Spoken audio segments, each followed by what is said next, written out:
So I was on a hike this last week.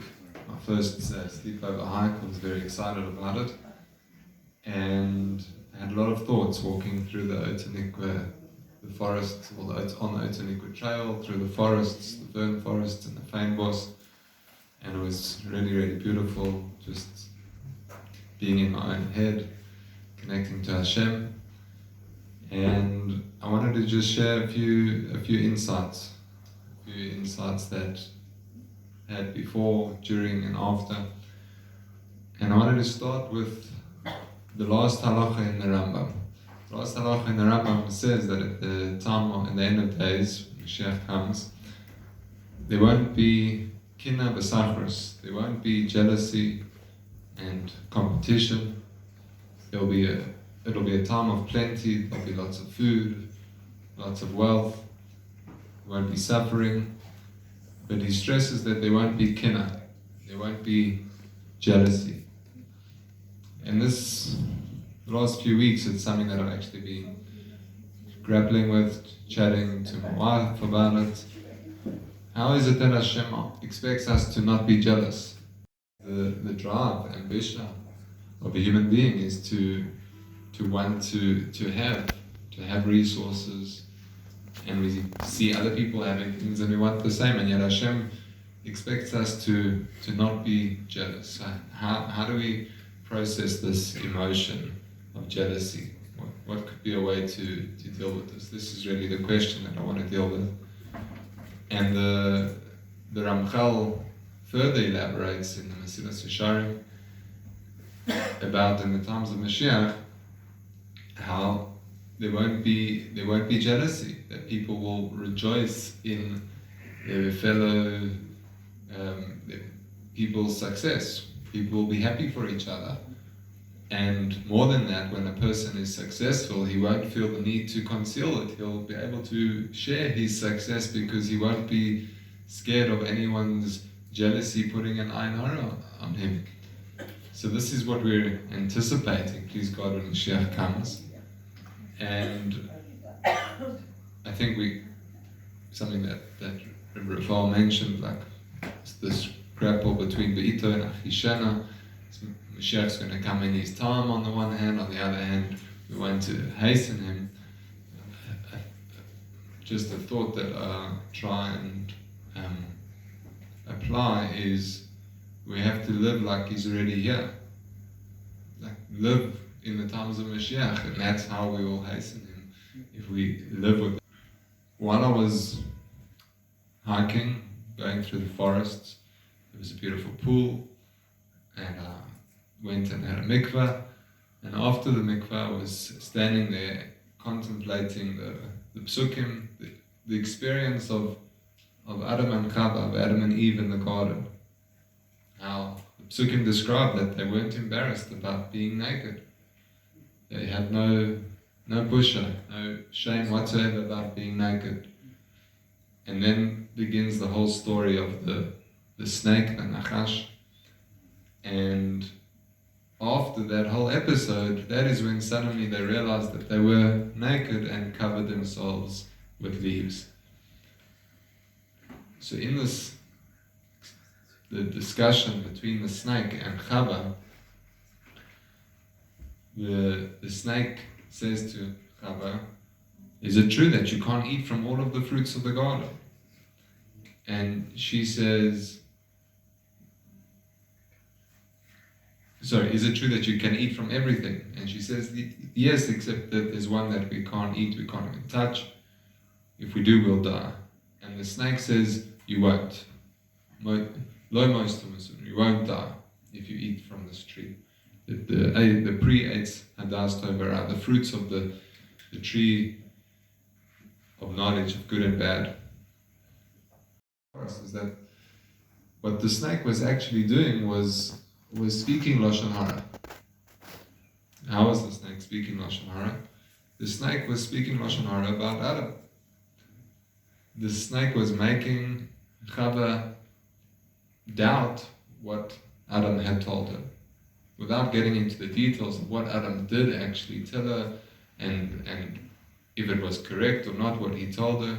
But the snake was coming and having a conversation with Chava, and it was Lashon Hara. Why was it Lashon Hara? Because he was basically saying, your husband is not telling the truth. You're not going to die if you eat the fruit. Simple Lashon Hara. And when I was looking to try and find some sources to back this up, the Orach Chaim brings the Zohar that says exactly this.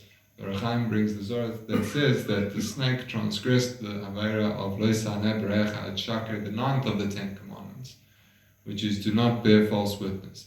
And the Sforno and the Ramban and many commentaries explain that to not bear false witness against your fellow doesn't only mean when giving testimony, but just talking about your friend, lying about your friend. Lashon Hara and Rechilus, slandering a person, is included in the ninth of the Ten Commandments. So the snake spoke Lashon Hara about Adam, and Rashi tells us why did it do that? Because the snake was jealous. The snake was jealous of Adam and Chava's relationship. He wanted Chava for himself. This is what Rashi explains from the Midrash about Adam. Because it wanted Chava, wanted Adam dead. So while I was, researching a bit further to try and understand how is it that Hashem can ask us to not be jealous, like what's a simple way to deal with this, to try and make it practical. I saw that the Kliyakar brings the Mechilta. So Mechilta is an early Tanaic text that says that there's a parallel between the first of the 5 commandments and the second 5. Right? The 10 commandments are split, we know, between Ben Adam Lamakom and Ben Adam Lechavera. Those first 5 are between man and God, and the second 5 are between man and his fellow. And there's a parallel in that the first commandment relates to the 6th, the second relates to the 7th, and so on and so on.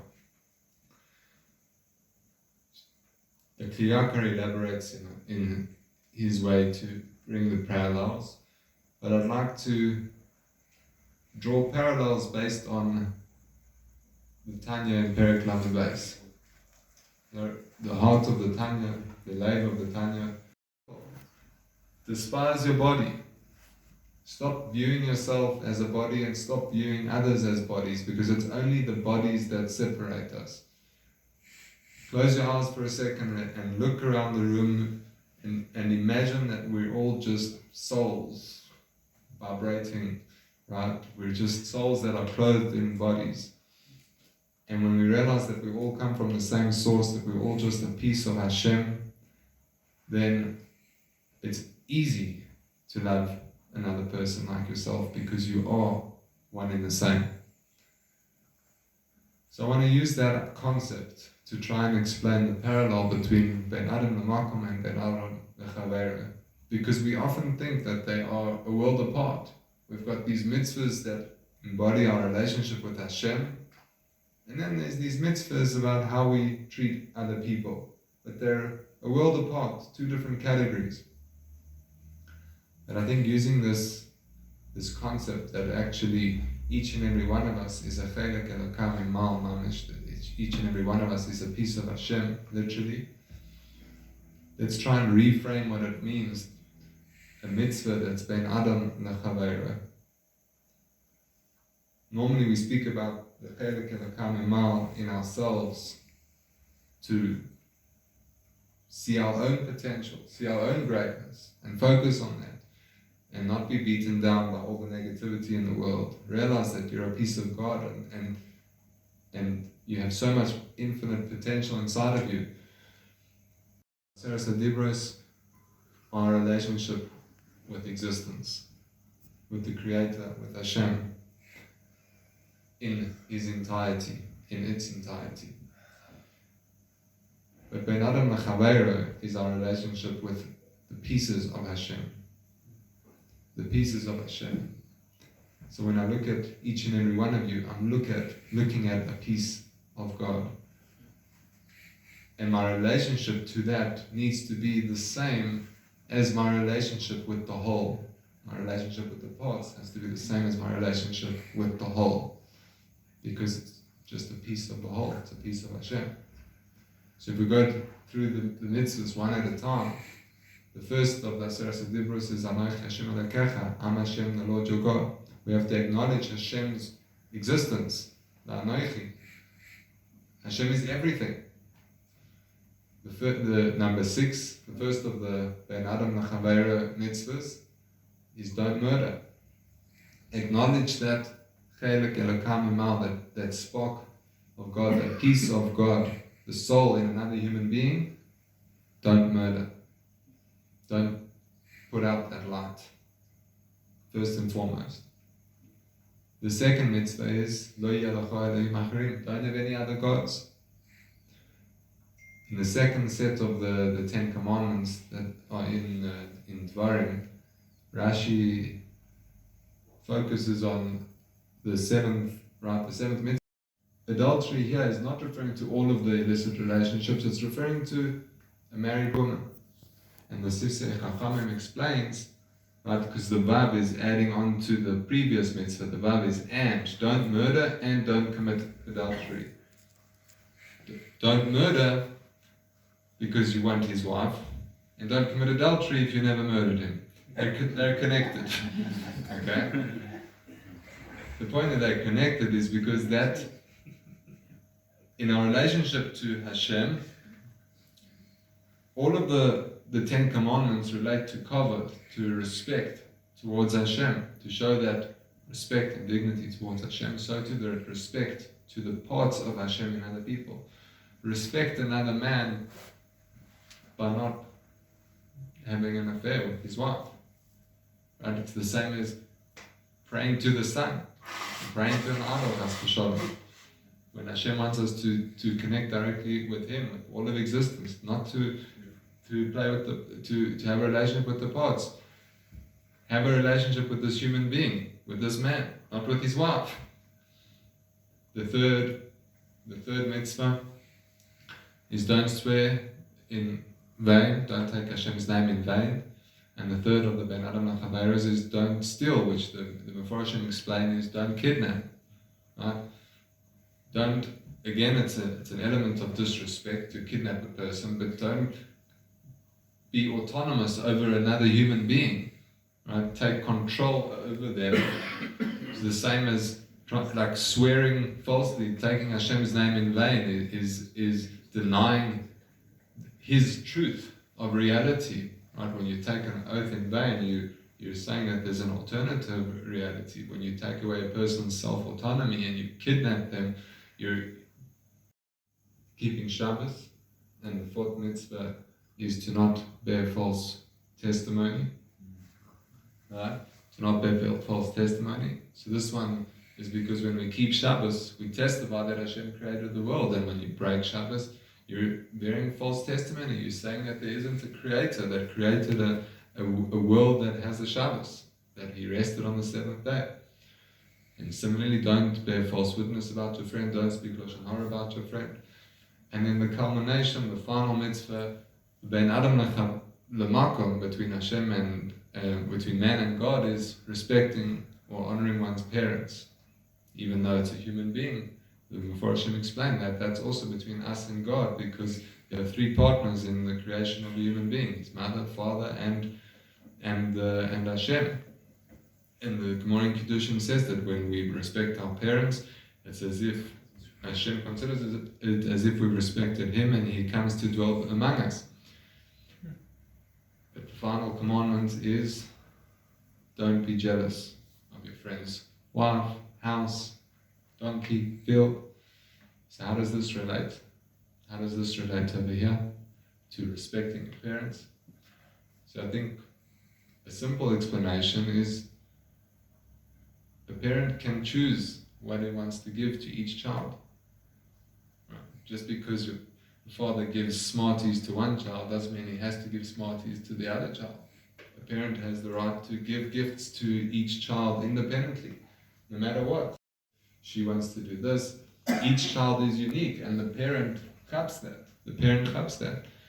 And the same is what Hashem gives each and every one of us exactly what we need in life. And we're all siblings, but Hashem gives each and every one of us exactly what we need. And we just have to respect that. Respect that. Yeah, you can want what other people want, but Hashem is saying, no. Hashem is saying, what He actually expects of us is not to not have the emotion necessarily of wanting it, but to respect the other human being. See the godliness in the other person and respect that in the other person, that you shouldn't want his wife, you shouldn't want his house or his car. Mephoshim explained that chemda that's used in the pasuk is a desire that leads to some degree of action. If you desire your friend's thing and then it gets you to try and get it from him, that's the chemda that's not allowed. So we are allowed to have ambitions, to want things in life, and that's the hatzlacha that we all want to experience. That's the abundance that, please God, we should have in the times of Mashiach, that there should be so much abundance that we're all just overflowing with it, that we can share it with as many people as possible. But when a person has it, we should be happy for them, because that is what Hashem has decided to give them.